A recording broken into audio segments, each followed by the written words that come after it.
In lesson 4.2, we're going to be representing decimals. You will need your whiteboard and your math journal, and you will need to do what the video asks of you. So on your whiteboard, would you number 1 and 2? Before I move to the next slide, I'm going to read 2 decimals to you. I would like you to go ahead and write those decimals. So on your whiteboard, please write 3 and 1/10. 3 and 1/10. And number two, 27 and 8/10. 27 and 8/10. Remember that and means a decimal point. All right, show me your whiteboard. The first one should be 3 and 1/10 and 27 and 8/10. All right, go ahead and wipe off your whiteboard. Let me do 2 more. The next one I want you to write for number 1 is 6 and 71/100ths. 6 and 71/100ths. Remember, the and means a decimal point. Number 2, 73 and 65/100ths. 73 and 65/100ths. All right, you should have it written down. Be a person of honesty and integrity. That's what they should look like. 6 and 71/100ths and 73 and 65/100ths. All right, last 2 for the warm-up. 1 and 9/100ths. Be careful, you'll need a 0 somewhere in there. 1 and 9/100ths. And number 2, 40 and 278,000ths. 40 and 278,000ths. Let's take a look at your whiteboard. That's what you should have. All right, we're going to move right into our math journal for today. So I would like you to turn to page 114. Page 114. Representing decimals. The very first one says write that number in words. And the way we would read that would be 43/100ths. So let's write 40. And when we are writing a number like 43, we put a hyphen in between 40 and 3, and it ends in the tens, hundredths place. So we add the word hundredths. Write 43/100ths in the place value chart below. Well, we don't have any ones. We have 4/10ths and 3/100ths. The grid below represents 1 whole. Shade the grid to show 43/100ths. So we're going to shade 40 to begin with. 10, 20, or 4 longs. Think of it that way.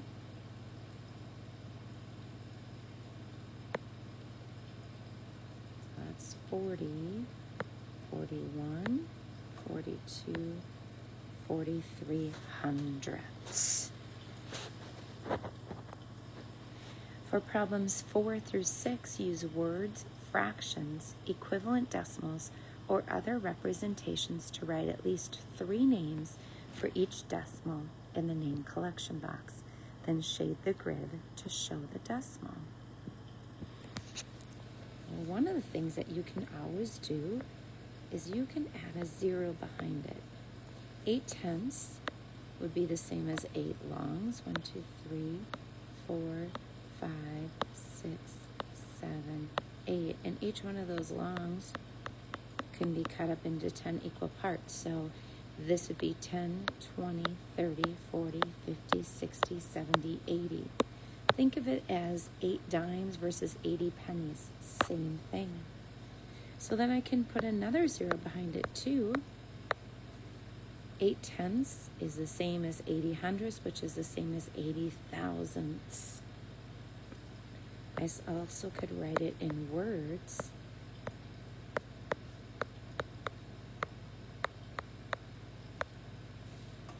I could write it as a fraction, 8/10. And 8/10 would be the same as 80/100ths. Remember, I can multiply the top numerator and the bottom, the denominator, times the same number and get an equivalent fraction. So now I want to shade in 80 of those. Now each one of these would be tenths, so I'm just going to do 8 of them. 2, 3, 4, 5, 6, 7, and 8. I'm going to then go all the way down because it's a lot to shade. So 80/100ths, or 8/10ths, or 800,000ths would all be the same. All right, let's move on to the next journal page, which is, what's your next journal page? 115. So turn to page 115. Again, we have a name collection box. We're going to name other names for 620,000ths. Remember, I could take off a 0 there because 62/100ths is the same as 620,000ths. I could write it in words. 620,000ths. Again, remember, pause the video at any time if you need additional time. I could write it as a fraction, 620,000ths. Remember, I said it can also be 62/100ths.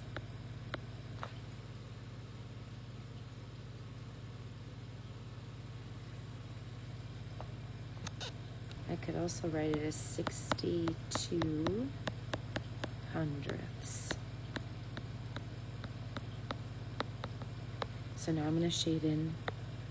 If you can see, these lines are a little bit darker or bolder. Each one of those represents tenths. So I'm going to do 6 of those plus 2 more. So this would be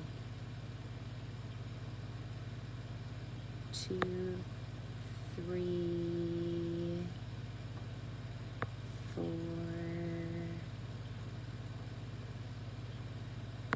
5,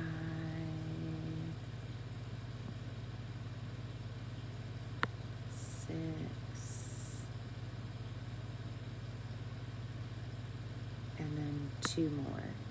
If I wanted to count all those tiny, tiny little boxes, I would have 620 of them shaded. This would be, whoa, this would be 100 of them, 200 of them, 300 of them, 400, 500, 600, and then this would be 20 more.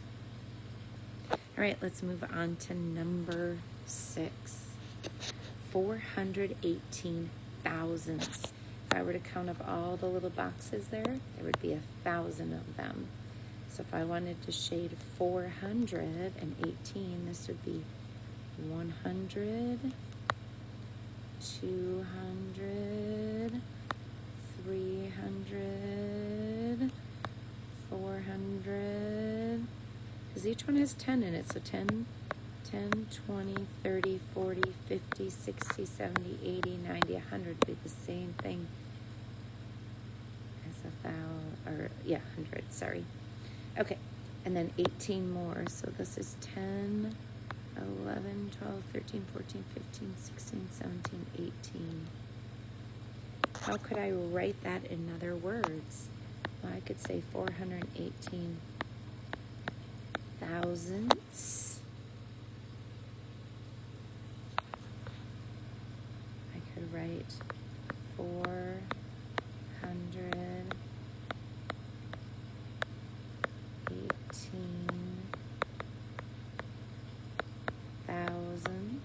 I know when we write it takes a lot more time.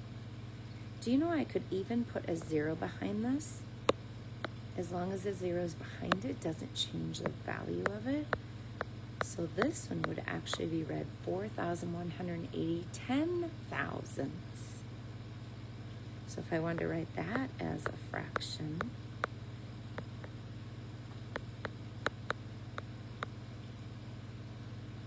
could just write 418 thousandths. So those are just different ways to name 418 thousandths.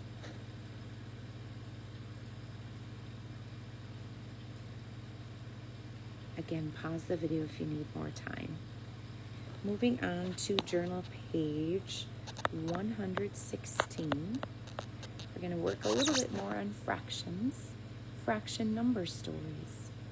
For each story, write a number model with a letter for the unknown, what we call the variable. Then solve the story. You can draw pictures or use fraction circle pieces to help. You have e-tools, you have fraction circles in the back of your math journal.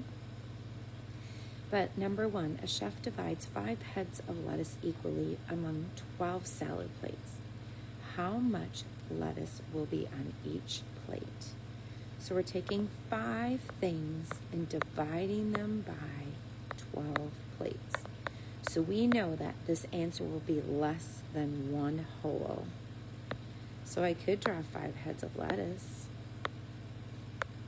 and divide them into 12 equal parts. 1, 2, 3, 4, 5, 6 lines will give me 12 pieces, and I could number 1, 2, 3, 4, 5, 6, 7, 8, 9, 10, 11, 12 if I wanted to, and they would get 5 12ths. Remember, the denominator always tells me how many equal parts it is in. They'll get 1 from this head of lettuce, 1 from this, 1 from this, 1 from this, 1 from this, and that's where the 5 comes from. Number 2, Alma has a 10-foot roll of wrapping paper. She cuts off 2 3/4 feet of paper to wrap a gift. How much paper is left on the roll? Well, she starts with 10 and she subtracts or takes away 2 3/4. And that's how much paper is left on the roll. Here's what I'm going to do. I'm going to write the fraction here, and I'm actually going to borrow 1 from the 10 and make that fraction equal to 1 whole. I want to keep the denominator the same, so I'm going to make the fraction fourths. And as long as I put the same number in the top, 9 4/4 is the same as 10.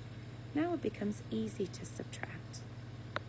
4 minus 3 is 1/4, and 9 minus 2 is 7. 7 1/4 feet of paper.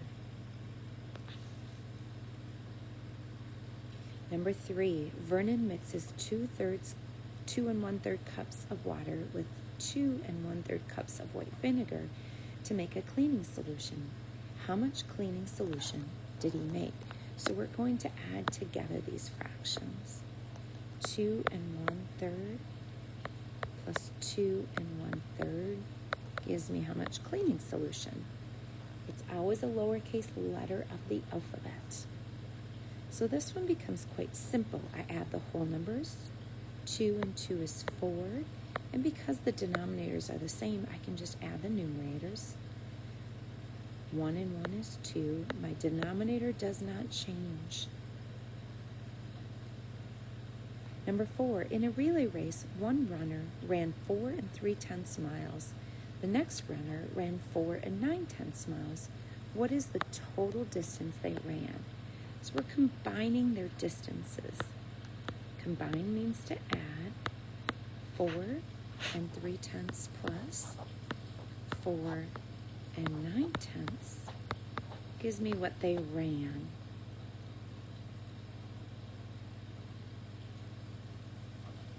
If I add together, 4 and 4 is 8, and 9 plus 3 is 12. My denominator is the same, that's why I could just add the numerators.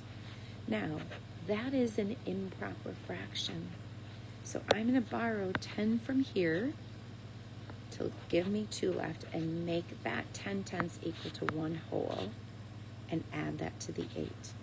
So they ran 9 2/10, but 2/10. And lastly, a guinea pig weighs 1 7/8 pounds. A rabbit weighs 3 3/8. How much more does the rabbit weigh than the guinea pig? When it's asking the difference, how much more something is, we're going to subtract. So we take the larger fraction first, 3 3/8, and minus 1 7/8 to get the weight, how much more it weighs. So I'm going to write that fraction here. Now, the denominators are the same, so I can just go ahead and subtract. But you know what I notice? 7 is at the bottom. So I'm going to have to borrow